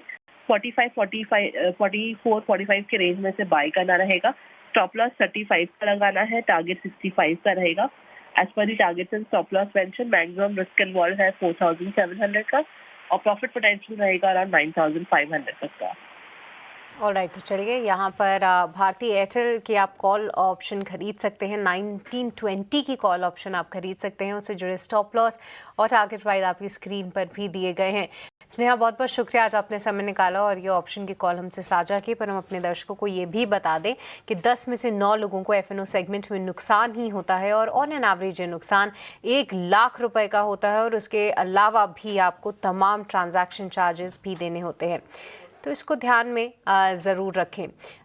बट इसके अलावा एक बार हम देखें तो मार्केट की रिकवरी जो है वो जारी है। अब आप देखिए 800 अंकों से भी कम की कमज़ोरी रह गई है निफ्टी बैंक में। निफ्टी 50 भी रिकवर करता हुआ अब 24,600 के करीब जाता हुआ, तो एक बढ़िया रिकवरी। इस रिकवरी के बारे में हमने हाईलाइट भी किया था और साथ ही साथ आप देखिए सेंसेक्स में भी एक अच्छी रिकवरी हम निचले स्तरों से आते हुए देखेंगे। और अब देखिए थोड़े से और ऐसे बीटन डाउन नेम्स और सेक्टर्स जो हैं आपको स्पाइक अप होते हुए दिखेंगे, जहां पर सुंदरम फाइनेंस अब NSE 500 का सेकंड टॉप गेनर बन चुका है। साथ ही एप्पल इंडिया ये 4% मजबूत है। फर्स्ट सोर्स जैसी कंपनीज भी 3-3% तक मजबूती दिखा रही हैं। और इन्फोसिस आज सुबह भी हमने हाईलाइट किया था, हालांकि हमारे कुछ एक्सपर्ट्स इस पे नेगेटिव व्यू भी रख रहे थे, बट अभी तक तो ये स्टॉक अच्छा कर रहा है डे हाई के आसपास। एक बार सौमिल, एप्पल इंडिया पे आप अपनी राय दीजिए। एक बीटन डाउन नेम ज़रूर है, बट जी हाँ, आज के सत्र में बढ़िया मूव। क्या कुछ डिफरेंट स्पॉट कर रहे हैं आप एप्पल के चार्ट्स में? एप्पल में एक अच्छा मूव आया है, डेफिनेटली प्रीवियस स्विंग हाइज निकाले हैं, लेकिन मैं ये एक शॉर्ट टर्म बाउंस की तरह इसे ट्रीट करूंगा, बिकॉज ओवरऑल अगर आप देखें मंथली वीकली चार्ट्स पर लो टॉप लो बॉटम फॉर्मेशंस हैं। यहाँ पर एक स्ट्रिक्ट स्टॉप लॉस लगे अराउंड 1320 के आसपास, वेरी स्ट्रिक्ट स्टॉप लॉस। और ऊपर में मुझे लगता है कि ये जो बाउंस आ रहा है वो ऊपर में 1525 पहला रेजिस्टेंस और दूसरा रेजिस्टेंस 1560, तो ये एज अ टारगेट लेके चल सकते हैं, लेकिन इसे एज अ बाउंस आप खेल सकते हैं ऑन द अपसाइड। लेकिन ओवरऑल जो मीडियम टर्म ट्रेंड है वो डाउन है, सो इसे ओनली शॉर्ट टर्म ट्रेडिंग की तरह ट्रीट करें, नॉट अ मीडियम टर्म और अ लॉन्ग टर्म ट्रेड। एक मीडियम टर्म ट्रेड की तरह आप एप्पल को प्ले कर सकते हैं। 1320 का आपको यहाँ पर स्टॉप लॉस लगाना है, पर लंबे समय के लिए फिलहाल नज़रिया जो है वो इंटैक्ट है। ज़्यादा एक्साइटिंग फिलहाल अभी भी नहीं दिख रहा है, एक छोटा सा बाउंस ज़रूर आ सकता है। इसके अलावा सुंदरम फाइनेंस ये काउंटर भी एकाएक ऊपर आया है, अब 4% की मजबूती दिखा रहा है। प्रदीप, सुंदरम फाइनेंस की एक बार चार्ट रीडिंग दीजिए, कैसे देख रहे हैं आप इसको चार्ट्स पे? जी देखिए 52 एक हाई के आसपास ही आ चुका है एंड मुझे लगता है कि अगर किसी के पास भी पोजीशन है बने रहना चाहिए। जिस तरीके का पोजीशन हमने देखा ऑलमोस्ट 5350 को क्रॉस करके अभी ट्रेड हो रहा है, मैं समझता हूँ कि बहुत जल्दी यहाँ पे 5850 उसके बाद 6400 तक जाने का पोटेंशियल है और 5 and 20 मूविंग एवरेज के ऊपर भी आया है, सो ये पोजीशन इंटैक्ट रहने वाला है।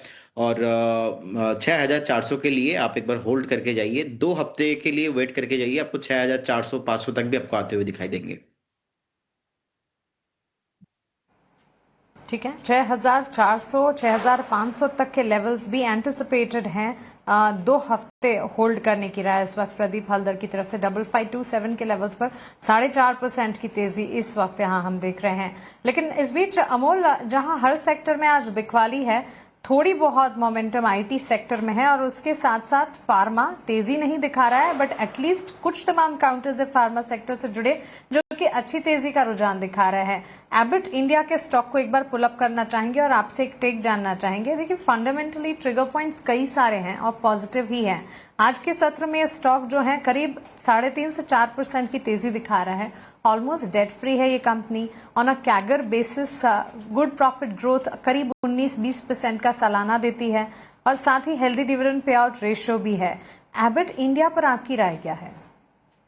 ये मोमेंटम काफी स्ट्रांग है और मुझे लगता है कि अगर मैं थोड़ा सा short term to medium term के हिसाब से देखता हूँ तो एक बड़ा करेक्शन खत्म होते हुए देखने को मिल रहा है। ये वीक में भी अगर मैं देखता हूँ तो 4.5% का गेन है। उससे पहले ये जो करेक्शन चालू हो गया था वो अराउंड 36,500 के आसपास चालू हो गया था और काफी टाइम वाइज और प्राइस वाइज बहुत ज्यादा ओवरसोल्ड भी हुआ है। तो मुझे लगता है कि यहाँ पे जो रिवर्सल आया है और जिस तरीके का प्रॉमिसिंग फॉर्मेशन आया है वॉल्यूम्स के साथ, ये कंटिन्यू रहने के चांसेस काफी ब्राइट है। इमीडिएट रेफरेंस पॉइंट रहेगा 26,500 पोजिशनल पॉइंट ऑफ व्यू से, वो जब तक मेंटेन है आई थिंक ये बाउंस बैक ही है, but bounce back formation continue रहने के चांसेस चार्ट्स पे दिख के आ रहे। On the higher side immediate resistance का मैं अगर पोजिशनल पॉइंट ऑफ व्यू से देखता हूँ तो 29,000 का रहेगा। 29,000 के लेवल्स भी यहां पर नजर आ सकते हैं। 3.5% की तेजी फंडामेंटली भी पॉजिटिव और टेक्निकली भी चार्ट्स में मजबूती नजर आ रही है। Avinash sir, good afternoon. Mansi this side. Fundamental tech market पर आपसे जानना चाहूंगी। ज्यादातर मार्केट एक्सपर्ट्स आपके जैसे इस वक्त ये बता रहे हैं कि करंट मार्केट वॉलेटिलिटी जो है वो आइडियल है स्टॉक पिकिंग अपॉर्चुनिटीज के लिए। और हिस्ट्री की ही अगर बात करें, मार्केट्स में रिएक्ट नेगेटिवली ग्लोबल कॉन्फ्लिक्ट्स के सिनेरियोज में, लेकिन हमेशा से हमने देखा है हिस्टोरिकली मार्केट ने न सिर्फ रिकवर किया है बल्कि जो लेवल्स नजर आए हैं during global conflict, major conflict events, वहां से स्ट्रांग पॉजिटिव रिटर्न्स भी दिखाए हैं। यहाँ पर इन स्तरों पर जहां इतनी ज्यादा गिरावट और लिटरली हर सेशन में कमजोरी गिरावट नजर आ रही है, कौन से पॉकेट्स, सेगमेंट्स हैं जहां पर बेहतरी से एंट्री अपॉर्चुनिटी ढूंढी जा सकती है? क्या वो बैंकिंग है, एनर्जी है, आईटी में भी एआई शिफ्ट की बात हो रही है, काफी टूट चुका है ये सेक्टर भी। नहीं, बिल्कुल। देखिए, मुझे लगता है कि थोड़ा सा टाइम अगर मार्केट में कोई स्पेंड करना चाहता है और थोड़ा सा पेशेंस और कन्विक्शन है, क्योंकि ऐसे समय पे सब कुछ ग्लूमी लगता है। मेरे ख्याल से मार्केट्स गिरने के बाद किसी का मूड बनता नहीं है, लेकिन ऐसे काफी सेक्टर्स है जहाँ पे ट्रैक्शन अभी बहुत पॉजिटिव दिख रहा है। जैसे कि ऑटोमोबाइल सेक्टर में महिंद्रा एंड महिंद्रा रिजल्ट्स के बाद काफी पिटा हुआ है। उसके बाद होटल सेक्टर में इंडियन होटल्स है।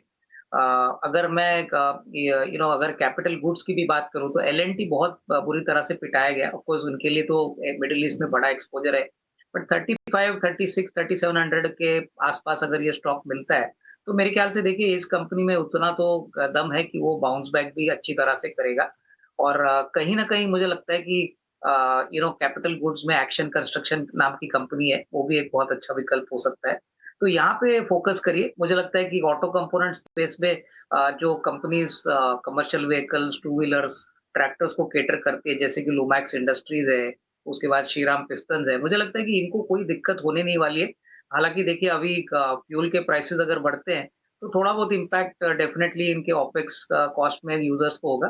बट ओवरऑल मुझे लगता है कि अगर 1 महीने में या 1.5 महीने में भी ये वॉर खत्म होती है तो बिजनेस एज यूजुअल है। और दो सेक्टर जो और भी हमको पसंद है, जो हमारे क्लाइंट्स को हम बता रहे हैं, उसमें बैंक्स में हमको लगता है कि देखिए सरकारी बैंक्स का परफॉर्मेंस Q4 में काफी अच्छा आने की उम्मीद है। जैसे कि कैनरा बैंक है, बैंक ऑफ बड़ौदा है, बैंक ऑफ महाराष्ट्र है। मुझे लगता है सेंटिमेंट के हिसाब से आज काफी पिटाई हो चुकी है। डेफिनेटली ऐसे बैंक्स में पैसा लगाने के बाद मुझे लगता है 6 to 12 मंथ्स काफी अच्छा रहेगा। और होटल्स और हॉस्पिटैलिटी भी एक ऐसा स्पेस है जो मुझे लगता है काफी स्ट्रॉन्ग परफॉर्मेंस आपको Q4 में और आने वाले साल में दिखाएगा। तो क्लियरली काफी स्टॉक्स अवेलेबल है, लेकिन आपका नजरिया कम से कम 12-15 महीना होना चाहिए, क्योंकि बाउंस कब आएगा ये कहना मुश्किल है, लेकिन फंडामेंटल इन सारी कंपनीज के काफी अच्छे। ठीक है, ये सलाह अविनाश सर की तरफ से। आगे बढ़ेंगे और leaders of tomorrow season 13 awards का मंच 6 मार्च 2026 को मुंबई में दस्तक देने जा रहा है। इस साल एजिलिटी, एम्बिशन, एक्सेंट की थीम यानी फुर्ती, महत्वाकांक्षा और उड़ान के साथ इस बार ये अवार्ड्स उन एंटरप्राइजेस पर रोशनी डाल रहे हैं जो तेजी से खुद को बदल रहे हैं, बड़ा सोच रहे हैं और पहले से कहीं ज्यादा ऊंचाइयों को छू रहे हैं। 17 अलग अलग कैटेगरीज में भारत के सबसे बेहतरीन एमएसएमईज को सम्मानित किया जाएगा। विजेताओं को चुनाव इंडस्ट्रीज के दिग्गज लीडर्स की एक प्रतिष्ठित ग्रैंड जूरी ने किया है, जिसे ईवाई के साथ मिलकर एक कड़े एलिजिबिलिटी रिव्यू के बाद बड़ी ही बारीकी से चुना गया है। एआई, क्लाइमेट और पॉलिसी पर खास फोकस के साथ leaders of tomorrow season 13 awards में इंडस्ट्री की कुछ सबसे सम्मानित हस्तियां शामिल होंगी, जिनमें डॉक्टर पवन गोयंका, नैना लाल किदवई, पीरूज खंबाटा और डॉक्टर निरंजन हीरानंदानी शामिल है।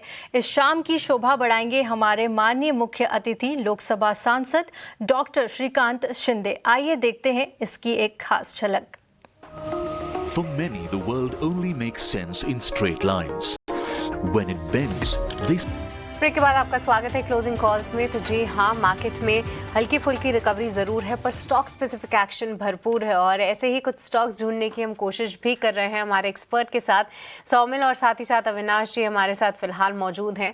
और सौमिल, एक और काउंटर के लिए आपके पास आना चाहूँगी, वो है गुजरात गैस। देखिए, आज सुबह से ही ये काउंटर चर्चा में था। जिस तरीके से गैस की कमी हमने आती हुई सुनी, ऐसी कुछ खबरें ज़रूर आ रही हैं और इंडस्ट्रियल गैस प्रोडक्शन को लेकर जो है कई सवाल खड़े हो रहे हैं।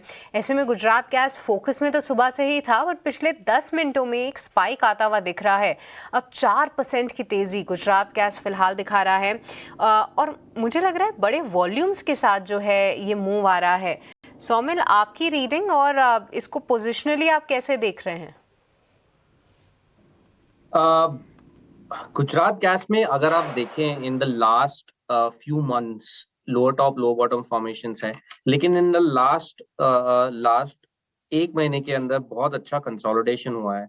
अब ये कंसोलिडेशन मुझे लगता है कि ये ऊपर की तरफ टूटेगा, लेकिन मैं वेट करना चाहूंगा फॉर द ब्रेकआउट इसका ऊपर में 437 की ऊपर है। अगर 437 के ऊपर जाता है तो मुझे लगता है कि ये अच्छा ब्रेकआउट माना जाएगा, लेकिन उसके ऊपर सस्टेन भी हो जाए। एक बार ब्रेकआउट मिलता है फिर उसके बाद मेरा टारगेट ऊपर में 485 के आसपास का होगा। इस समय 200 daily exponential moving average around 425 428 के आसपास है, तो वो एक रेजिस्टेंस की तरह काम करेगी। इस समय जो पॉजिटिव मोमेंटम देखा गया है, थोड़ा सा अवॉइड करके चलें जब तक ब्रेकआउट ना मिले। ब्रेकआउट मिलने के बाद एक पॉजिटिव साइड पे आप ट्रेड ले सकते हैं। ऑलराइट, तो चलिए ब्रेकआउट का वेट करिए और उसके बाद एक ट्रेड आप ज़रूर ले सकते हैं। पर देखिए, इस बीच आपकी स्क्रीन पे फ्लैश हो रहा है कि रशिया की तरफ से एक बड़ा बयान आया है और वो ये कह रहे हैं कि भारत और चीन को क्रूड सप्लाई बढ़ाने की तैयारी या फिर उसके लिए कहीं ना कहीं वो तत्पर ज़रूर रहेंगे, क्योंकि पूरी चिंता तो यही बताई जा रही है कि अगर स्ट्रेट ऑफ हॉर्मुज़ बंद हो जाता है तो फिर भारत और चीन जो कि क्रूड इम्पोर्ट पे बड़े पैमाने पर निर्भर रहते हैं और साथ ही मिडिल ईस्ट देशों से ही निर्भरता जो है वो ज़्यादा है। ऐसे में अगर ये सप्लाई बंद होता है तो फिर क्या होगा? और ऐसे में रशिया, जहां पर वो स्ट्रेट ऑफ हॉर्मुज़ की दिक्कत नहीं है, उसके बंद होने से दिक्कत नहीं है, उनका बयान आता हुआ। अविनाश जी, आप कैसे रीड कर रहे हैं इस खबर को? क्या लगता है इसका इम्पैक्ट स्टॉक मार्केट पे कैसे होगा? क्योंकि देखिए, कहीं ना कहीं एनर्जी क्राइसिस की सिचुएशन तो खड़ी है, पर साथ ही हाल फिलहाल चीन और भारत के जो ट्रेड इश्यूज थे वो डोनाल्ड ट्रंप ने कई बार हाईलाइट किए और वो इस चीज़ को पसंद भी नहीं कर रहे थे। आपका क्या व्यू है? मार्केट कैसे लेगा इस न्यूज़ को? नहीं, मेरे ख्याल से मार्केट इसको पॉजिटिवली लेगा, क्योंकि देखिए इंडिया ने बहुत डिप्लोमेटिक तरीके से अपने रिलेशनशिप मेंटेन किए हैं। अभी जिस प्रकार से ऑयल के प्राइसेस बढ़े हैं और ईरान को लेके स्पेसिफिकली सप्लाई लॉजिस्टिक्स थोड़ा सा बिगड़ा है, तो डेफिनेटली रशिया का ये स्टेटमेंट काफी इंपॉर्टेंट है। देखिए, अगर महीने भर में ये वॉर खत्म नहीं होती और मामला थोड़ा और बिगड़ता है तो definitely India will opt for the Russian oil और मुझे कोई डाउट नहीं है कि देखिए ऐसे मामलों में diplomacy will be more important, क्योंकि फाइनली हमको हमारे कंट्री की ट्रेड डेफिसिट और हमारा जो इम्पोर्टेंस है इंडस्ट्रीज के लिए वो मेंटेन करना पड़ेगा। तो मेरे ख्याल से डेफिनेटली ये अच्छी बात है कि ऑलरेडी रशिया ने सिग्नल दिया है। अभी we'll have to wait how long this war continues. अगर महीने भर में मार्च एंड तक ये खत्म नहीं होता है तो मेरे ख्याल से I think one should not be surprise that India will start buying Russian oil, और उस हिसाब से तो मुझे लगता है कि इंडिया की जो क्रूड की प्रॉब्लम है वो बिल्कुल सॉर्ट आउट होगी। तो डेफिनेटली ये खबर तो पॉजिटिव है, इसका एग्जीक्यूशन और टाइमलाइन अभी आगे हमको देखना पड़ेगा।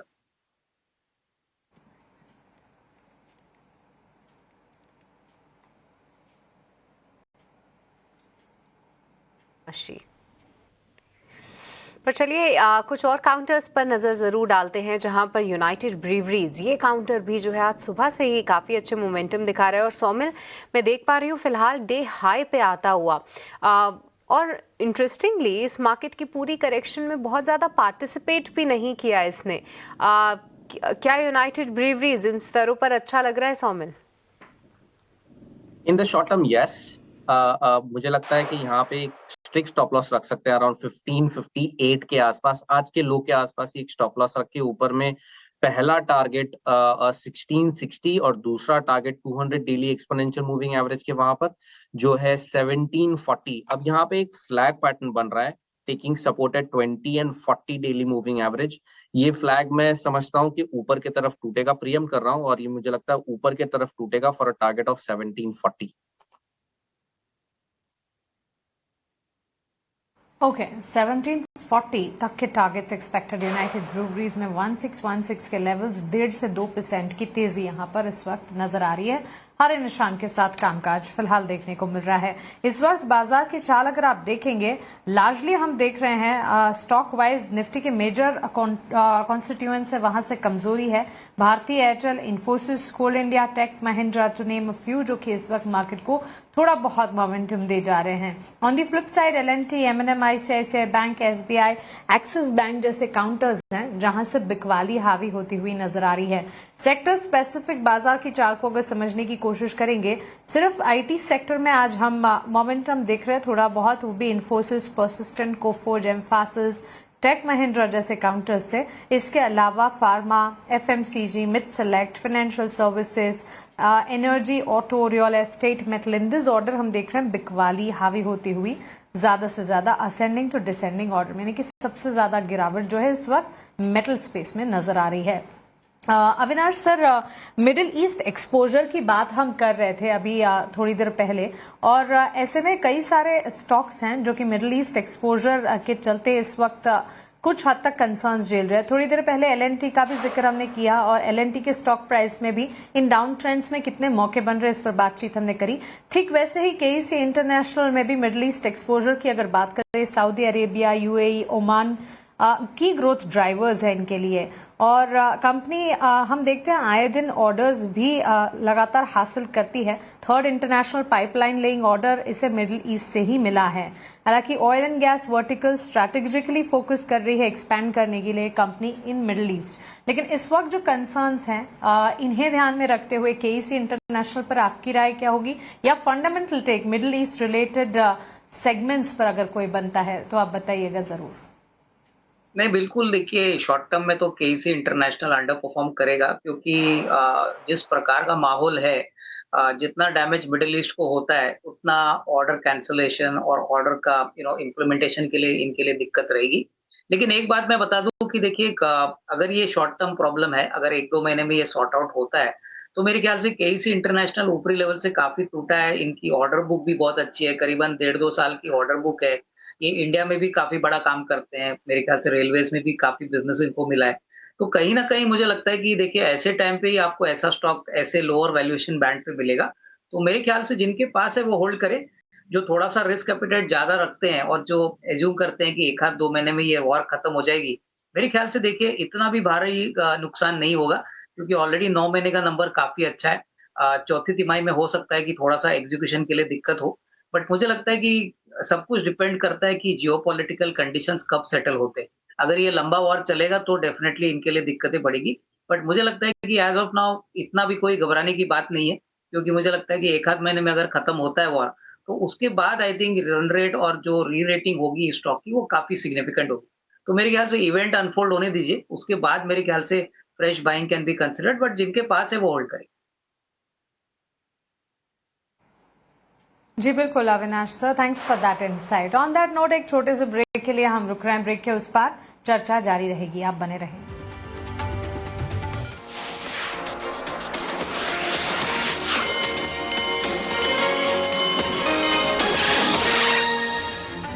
The most prestigious moment for Indore and India, PIMR is now a deemed to be university.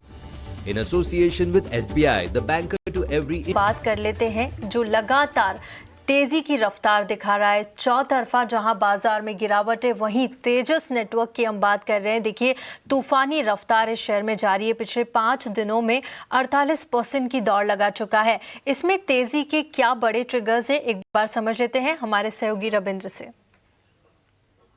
जी बिल्कुल, यहाँ पे पिछले 5 दिनों में तेजस नेटवर्क में काफ़ी यहाँ पे तेज़ी देखने को मिल रही है और इसके पीछे 2 रीज़न है।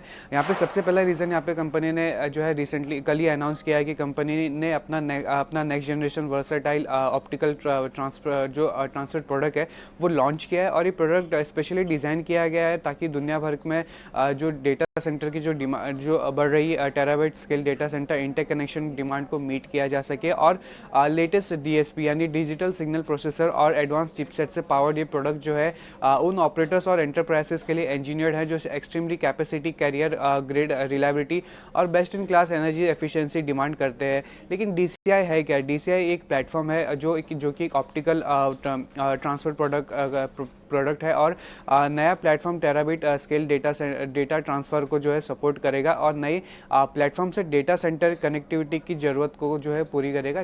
तो ये एक न्यूज़ है जहाँ पर कंपनी ने कल अनाउंस किया था। लेकिन याद रखें यहाँ पे पिछले हफ्ते भी कंपनी ने एक न्यूज़ अनाउंस किया था जिसके बाद ही स्टॉक्स में जो काफ़ी यहाँ पे तेज़ी देखने को मिली। यहाँ पर लास्ट वीक कंपनी ने अनाउंस किया था कि कंपनी ने NSE कॉर्पोरेशन के साथ एक एग्रीमेंट साइन किया है जो मैन्युफैक्चर और सप्लाई करेगी company 5G massive MIMO radios यानी मल्टी इनपुट मल्टी आउटपुट। और NSE कॉर्पोरेशन जो है एक जापानीज मल्टीनेशनल IT और नेटवर्क टेक्नोलॉजी कंपनी है जो 4G and 5G radio access network से रिलेटेड प्रोडक्ट बनाती है। और इस एग्रीमेंट के बाद कंपनी जो ग्लोबल 5G एक्सपांशन और ऑर्डर बुक जो है तेजस नेटवर्क का काफ़ी स्ट्रांग होगा और मैनेजमेंट ने कहा है कि वो इस मोमेंटम को आगे बिल्ड करना चाहते हैं और इस तरह का सक्सेस जो है दूसरे 4G and 5G mobile networks में भी रेप्लिकेट करने का प्लान है कंपनी का, चाहे वो एमर्जिंग मार्केट हो या एस्टेब्लिश जो ग्लोबल मार्केट हो।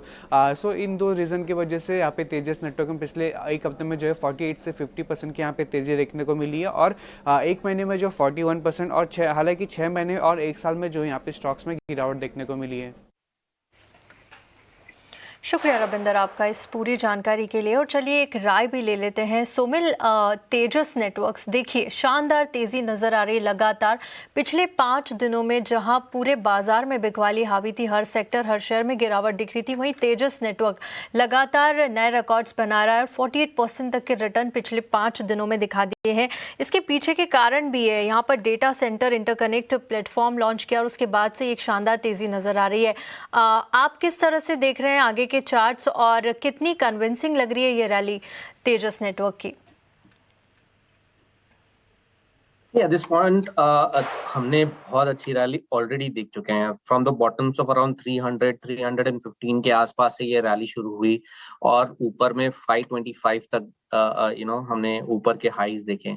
अब 200 डेली एक्सपोनेंशियल मूविंग एवरेज जो है वही टारगेट है in the very short term, which is 545 के आसपास। और मैं नहीं समझता हूँ कि in the very short term हमें इससे ऊपर के लेवल दिख सकते हैं। I'll wait for a breakout or a sustained move above 200 daily moving average. इसके ऊपर अगर सस्टेन हो जाता है, 550 के ऊपर अगर सस्टेन होता है थोड़े समय के लिए, देन मुझे लगता है कि एक मीडियम टर्म में एक अच्छा रिवर्सल हम एक्सपेक्ट कर सकते हैं यहाँ से, और भी ऊपर के अच्छे मूव्स देखे जा सकते हैं 650 तक। लेकिन अगर किसी ने शॉर्ट टर्म में ट्रेड किया हो तो यहाँ पर एक बार प्रॉफिट बुकिंग कर सकते हैं अराउंड 200 डेली मूविंग एवरेज के आसपास। और यहाँ से जो शॉर्ट टर्म में मुझे लगता है कि नीचे में जो सपोर्ट है वो अराउंड 455 और 438, ये 2 लेवल्स ध्यान में रखें। यहाँ पर स्ट्रॉन्ग सपोर्ट भी है, तो अगर वहां पे कहीं रिवर्सल पैटर्न्स बनते हैं, वहां पे रिवर्सल फिर से दिखाई देता है तो एक पॉजिटिव साइड पे ट्रेड लिया जा सकता है। ठीक है, यहाँ शॉर्ट टर्म के लिहाज से अगर आपने रखा है तो आप प्रॉफिट बुकिंग कर सकते हैं इन लेवल्स पे। बाकी के लेवल्स पे आपको सोमिल ने बताया, लेवल्स का ध्यान रखिएगा तेजस नेटवर्क्स में। लेकिन सोमिल, लगे हाथ आप ये भी बता दीजिए, आज BTST या STBT क्या ट्रेड रहेगा आपका? आई थिंक अभी भी मैं STBT करके ही जाना चाहूंगा। नीचे में मुझे लगता है कि हिंदुस्तान पेट्रोनेट, ये पेट्रोलियम, ये मुझे थोड़ा सा नेगेटिव लग रहा है और थोड़े से स्टॉप लॉस इसके बड़े हैं। 412 415 के आसपास एक स्टॉप लॉस लगा के मुझे लगता है कि इसे सेल करके जाना चाहिए।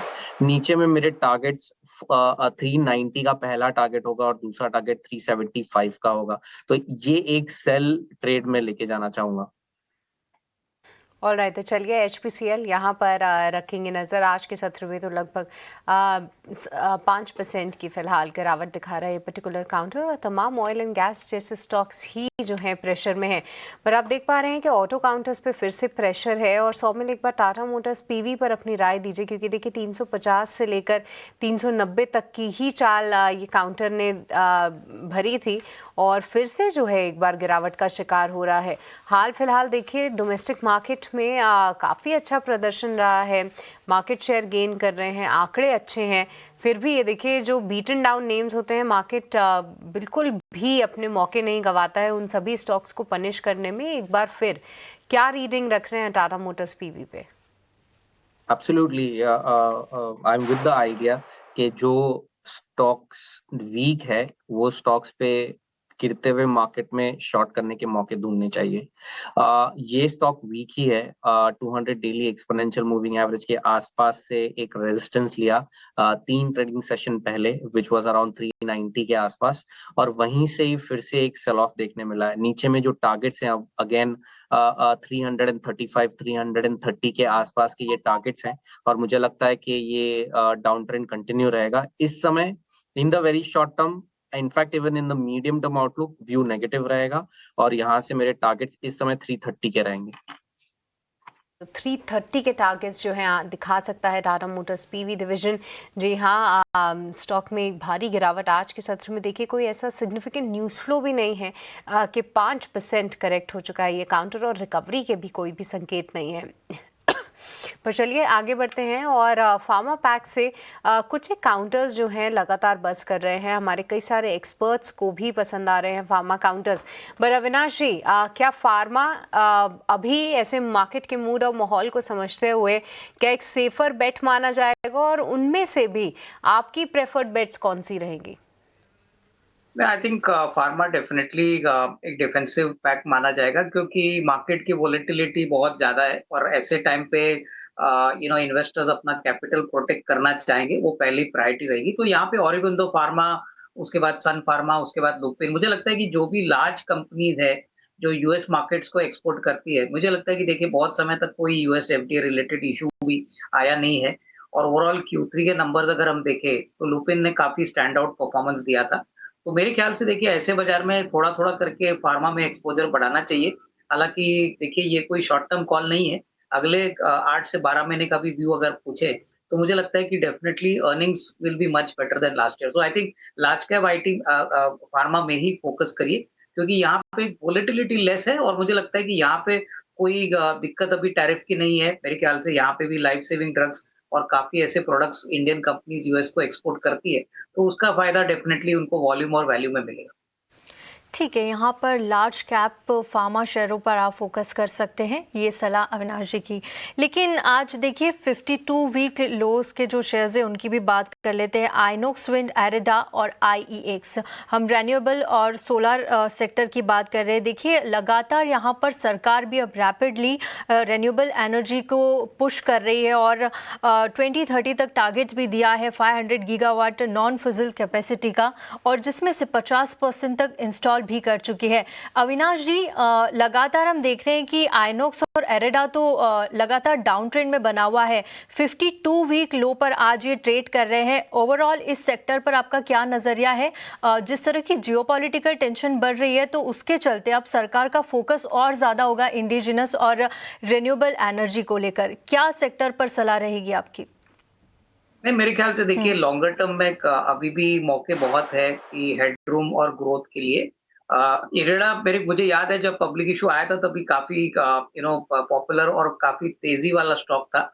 अभी वापस Q3 के नतीजे थोड़े से डिले आने के बाद वापस स्टॉक पे थोड़ी गिरावट जरूर आ चुकी है। लेकिन देखिए यहाँ पे नजरिया इन्वेस्टर्स को शॉर्ट टर्म नहीं पर थोड़ा सा मीडियम टू लॉन्ग टर्म रखना चाहिए। और ओवरऑल सोलर स्पेस पे मैं यही कहना कहूंगा कि देखिए मार्केट में जब भी बहुत सारी कंपनीज कैपिटल मार्केट में आती है, वही सेक्टर को टैप करती है, तभी वैल्यूएशन प्रीमियम जो पहले सोलर कंपनीज को मिलता था, वो अभी मिलना मुश्किल हो गया है। तो I think this is a very natural thing कि जब भी बहुत सारे प्लेयर्स मार्केट में आते हैं, तभी मार्जिन प्रेशर भी दिखने को मिलता है। तो कहीं ना कहीं वॉल्यूम ग्रोथ आएगा, but margin will definitely be under pressure. तो उसी कारण से आप देख रहे हैं कि काफी समय तक ये सोलर रिन्यूएबल स्पेस में जो कंपनीज है, वहां पे अंडर परफॉर्मेंस दिख रहा है।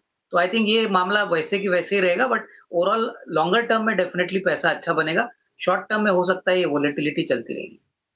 ठीक है, शॉर्ट टर्म में यहाँ पर वॉलेटिलिटी दिख सकती है, लेकिन लॉन्ग टर्म में आप बेट कर सकते हैं रेन्यूएबल एनर्जी सेक्टर को। आगे बढ़ेंगे और HAL की बात कर लेते हैं। देखिए यहाँ पर फिर से एक ऑर्डर मिला है और यहाँ पर जो रक्षा मंत्रालय की तरफ से 6 ALH MK 3rd MR helicopters के लिए कंपनी को ऑर्डर मिला है। HAL हालांकि आज यहाँ पर 2% तक की गिरावट ज़रूर नज़र आ रही है। सोमिल जी, HAL के चार्ट्स किस तरह से नज़र आ रहे हैं? हालांकि डिफेंस शेयरों में अच्छा बज़ नज़र आ रहा था पिछले 2-3 दिनों से, लेकिन 6 महीने के चार्ट्स देखें तो 12% से ज़्यादा टूटता हुआ और लगातार कुछ खबरें आई थी जिसकी वजह से भी थोड़ा इम्पैक्ट हमें HAL पे देखने को मिला। डिफेंस सेक्टर में मैं पॉजिटिव हूँ। BDL, PEL, मस्गाव डॉक, ये सारे स्टॉक्स अच्छे लग रहे हैं। हावेवर HAL में अगर हम देखें तो लो टॉप लो बॉटम फॉर्मेशन कंटिन्यूसली बन रहा है। जैसे BEL में एक कंफर्मेशन है कि ऊपर की तरफ high top high bottom formations हैं, वैसे HAL में इस समय कोई कंफर्मेशन नहीं है। I will wait for the confirmation. इस समय यहाँ पर मैं अवॉइड करने की सलाह ही दूंगा।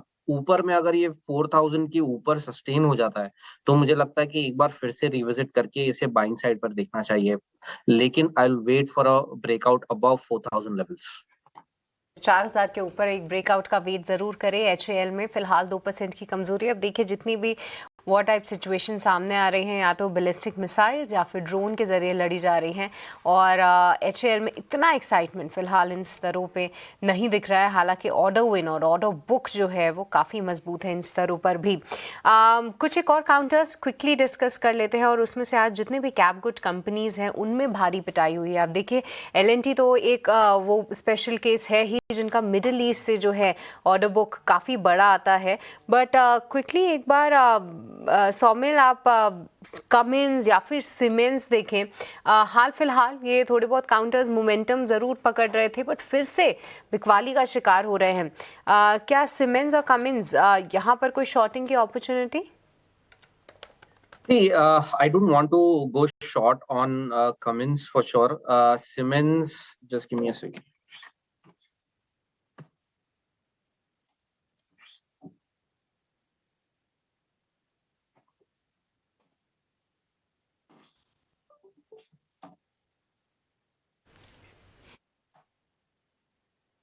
Apologies, मेरे चार्ट्स अभी ओपन नहीं हो रहे हैं। Give me a second. कहीं ना कहीं देखिए 3400 को क्रॉस करने की कोशिश ज़रूर कर रहा था, बट आज फिर से 5% की गिरावट है। सौमिल, मेरे हिसाब से तो काफ़ी रेंज बाउंड ये ऑलरेडी काउंटर है, बट क्या आपको लगता है कि और गिर सकता है ये स्टॉक इन स्तरों से? क्या आप उसको आइडेंटिफाई कर पाए? क्यूमेंस को मैं डेफिनेटली शॉर्ट नहीं करना चाहूंगा, लेकिन सीमेंस में डेफिनेटली एक शॉर्टिंग अपॉर्चुनिटी बन सकती है यहाँ पर। हावेवर आई विल वेट कि नीचे की तरफ एक थोड़ा सा और भी कंफर्मेशन मिल जाए। अभी 20 और 40 डेली मूविंग एवरेज के नीचे चल रहा है। 200 डेली मूविंग एवरेज के नीचे आज कट मिल रहा है फॉर सीमेंट्स, और यहाँ से मुझे लगता है कि नीचे में 3040 तक पहला टारगेट बन सकता है, और उसके बाद अगर वहां सस्टेन नहीं करता है तो फिर से जो प्रीवियस स्विंग लोज थे अराउंड 2820-25 के आसपास है, वहां तक के टारगेट्स बन सकते हैं। So I will be negative on cements, लेकिन आप क्यूमेंस को अवॉइड करके चल सकते हैं क्योंकि अभी भी ये अप ट्रेंड में है, एक अच्छा स्ट्रक्चर है वहां पर। सीमेंट्स में एक पूरा जो ब्रॉड रेंज चल रहा है उसके अपर एंड एंड पे चल रहा है, तो सीमेंट्स में जो अपर एंड पे ये मार्केट ये प्राइसेस चल रहे हैं, मुझे लगता है फिर से लोअर एंड तक आएंगे तो शॉर्टिंग अपॉर्चुनिटी डेफिनेटली बनती है। ऑलराइट, तो चलिए यहाँ पर कमिंस इंडिया को आप अवॉइड करें, सीमेंट्स को आप ज़रूर शॉर्ट करके चल सकते हैं। ये राय आती हुई सौमिल की। बट इसी के साथ सौमिल और अविनाश जी, आपको बहुत बहुत शुक्रिया करना चाहेंगे, आज आपने समय निकाला और हमसे अपने sectoral view, stock specific view भी साझा किए।